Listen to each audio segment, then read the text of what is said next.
ఇంత చల్లటి ప్రాంతంలో ఇంత తపస్సులో పార్థివలింగానికి ఇంత అర్చన చేశారు, మీకేం కావాలి కోరుకోమని అడిగారు. అడిగితే స్వామి ఇక్కడే ఈ బదరీ క్షేత్రానికి ఆవలివేపు హిమాలయ పర్వతాల యొక్క శృంగాల మీద నీవు స్వయంభూమూర్తివై లింగమూర్తివై వెలిసి లోకమును కాపాడు అని అడిగారు.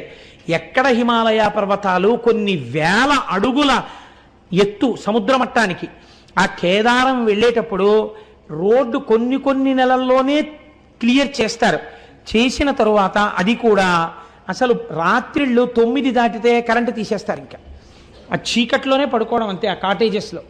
తెల్లవారిన తర్వాత మీకు అక్కడ ప్రయాణ సాధనాలు ఒకటి పాదచారి అయి వెళ్ళుట, ఎవరు వెళ్ళరు. ఎందుచేతనంటే సాయంకాలం అయిపోతే మీరు తిరిగి రాలేరు.